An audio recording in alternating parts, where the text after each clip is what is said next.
What is up? Welcome into the Early Edge powered by SportsLine. I am your host, Alan Bell, and we have a great show lined up for you today. And you know what? We're not going to waste any time. Let's bring in the stars of the show. Let's see our guys. And look at this. We are going quad box with the experts here. Micah Roberts to my right. Looking sharp, buddy. How we doing? Good, man. Good to be here. Welcome, Matt. Looking forward to his insight on everything. Mike and Justin, you guys really helped me think clear as far as first quarter and stuff like that. And I look at a game, first half to the game, and I don't really look much else, but you've expanded my horizon. So I can't wait to hear what you guys have to say today.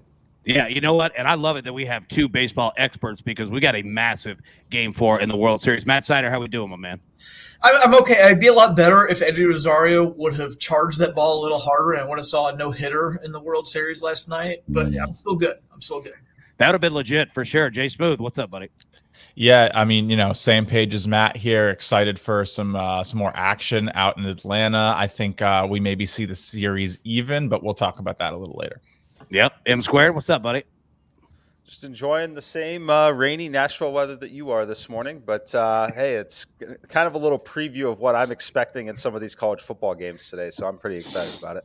Well, you know what? And yeah, I'm glad that we've got the weatherman here on the show because you're right. It has literally stormed in Nashville for like 3-4 days straight. It's kind of wild. Now let's pull up our recap from yesterday. Take a look. Not a bad day. 3 for 3. Again, we've got a lot going on in terms of Major League Baseball. We've got the NHL. We've got the NBA today. Obviously, a big slate of college football and the NFL going on this weekend. So looking to keep it going. Now, storylines that are affecting the betting lines. Speaking of Major League Baseball and the World Series, Matt, I'm going to come to you first.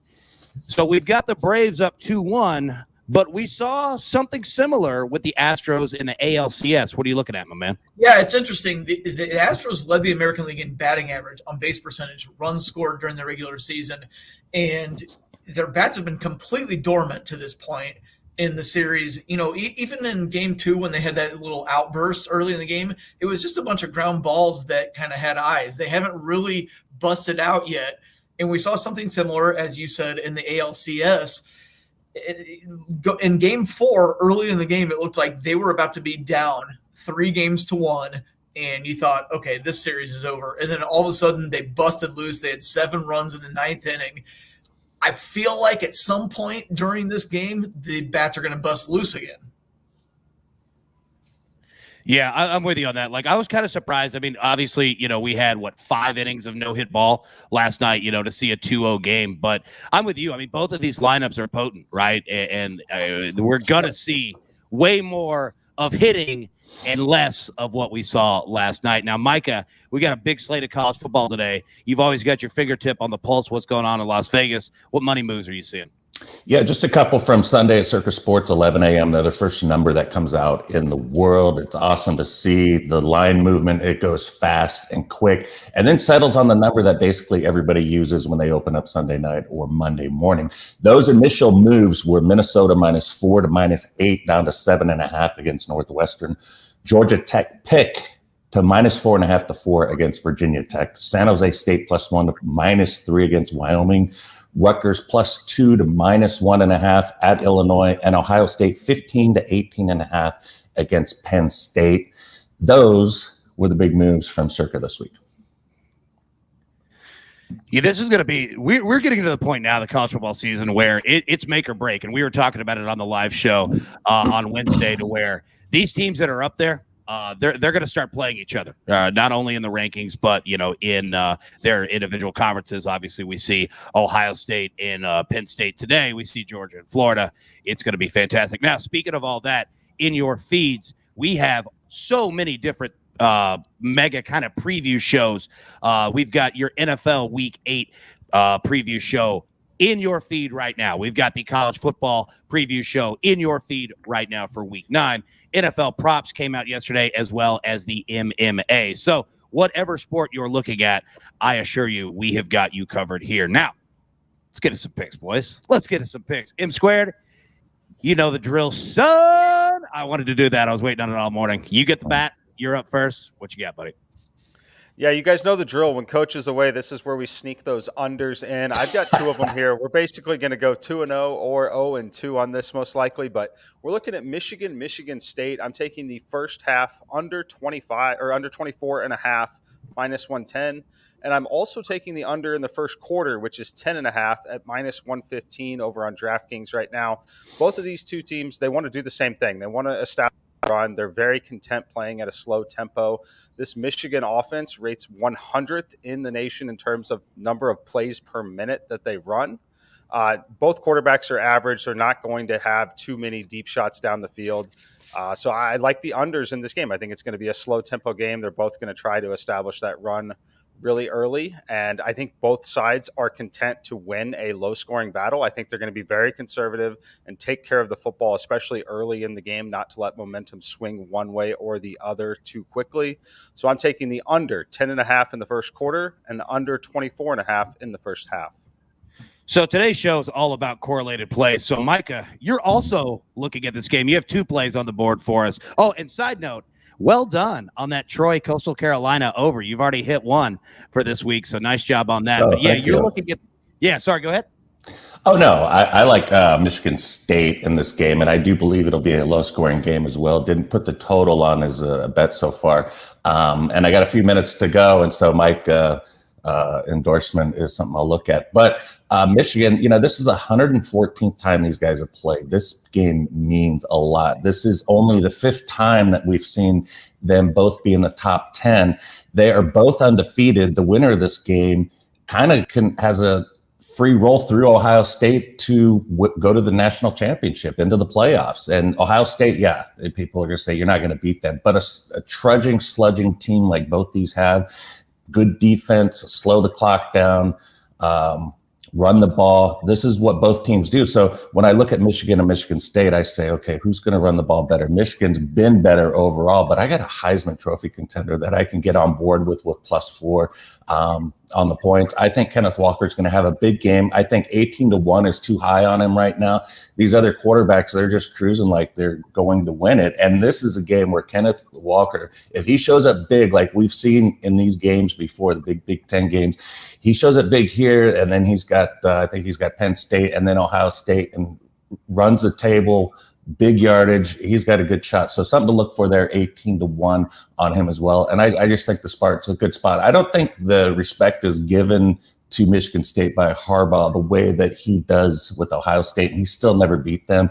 That's the big game. He kind of pushes Michigan State off like it's nothing, but it bit him in the butt last year. They lost at the Big House. I don't think there were any fans there, but still, Michigan State winning there was a big deal. They've gone 11-2 against a spread in their last 13 against Michigan. So the Spartans, I'm good with. And then real quick, Texas Longhorns. This is a spot where, I think the wrong team is favored with Baylor. I think Texas is going to come in off the bye after 2 losses. Bad one to Oklahoma State, blue against Oklahoma. They're going to treat Baylor today the way they treated Rice and Texas Tech, I believe. I think it's going to be just a blowout. So we're going to start off right away in the morning and find out how we're going to do the rest of the way. 9 a.m., 2 big games. Let's get it started. I love when Micah just comes out of the gate firing, right? Like, that's my favorite Micah. Like, the chute's open. We're gone. I'm going that first furlong straight throttle. I'm going. I love it. All right, now, speaking of correlated plays, we've got a couple here for World Series Game 4 tonight. Matt, I'm going to start with you. You've got one play talking about the Houston Astros. Yeah, it's, in all honesty, maybe I have a little bit of bias inside because I just want the series to go 7 games. And if it's 3-1, then I don't think we're going to get there. No, as Justin and I both kind of agree on, I feel like the Astros offense is a sleeping giant at this point. And the Braves having to go with a bullpen game, shut out last night. Feel like we're going to get a little evening out here, and the Astros offense is going to kind of explode. So I'm going Astros. Nice. Now, Jay Smooth, come right to you. You got 2 plays on this game, and you correlate with what Matt was just talking about. Yeah, Alan. So what I'm going to go with today is also the Astros. Like Matt said, we kind of agree on that point that the the Houston offense has been nothing short of amazing. Even with that 0 spot, they're still coming in over 5 runs per game in the postseason.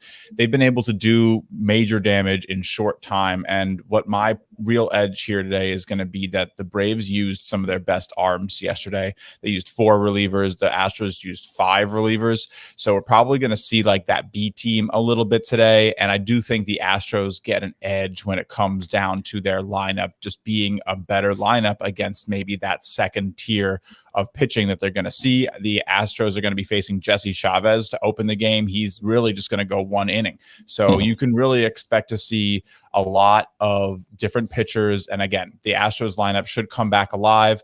Braves should be able to get some runs too. I have this one as a high scoring affair. So I'm going to take this one to go over the total. And then again, I'll grab the Astros with Matt to edge it out at the end. Beautiful, beautiful. Now, as Coach would always say, grab your paper, grab your pencil. Let's take a look. And it is glorious. Jay Smooth is on the Astros money line and the over of 8.5. Matt is on the Astros as well. Micah, Michigan State +4. And Texas money line at +120. M squared. Michigan State first half under 24.5. Michigan State first quarter under 10.5. And the AB3 +321 today. We're going to go Iowa +3. We're going Buffalo -13.5 at home. And we're going with the Georgia money line here. But I have a present for you. You know that. Look, we had a good morning at the Chick-fil-A selling biscuits, so I'm going to pass this along to you as well, courtesy of our man Micah Roberts. And check this out. You wanted college football picks? Boy, do we have some college football picks for you. I'm not going to read through all of them, but I will leave them up on the screen so that you can see this is from our live show on Wednesday. And like I said, Mike has already hit the Troy Coastal Carolina over 51.5. Did an excellent job right there. So you've got all kinds of plays on the board for today. Now, fellas, great show today, and we only have one thing left to do. Everyone, thank you so much for tuning in. Best of luck today. Let's take all these straight to the pay window, as Coach would say, although I'm not going to imitate him because it's very hard to do, but I will say, everyone, best of luck. Thank you so much. Do you want best bets in your feed every single day? All you have to do is hit that subscribe button to stay up to date with all things Early Edge.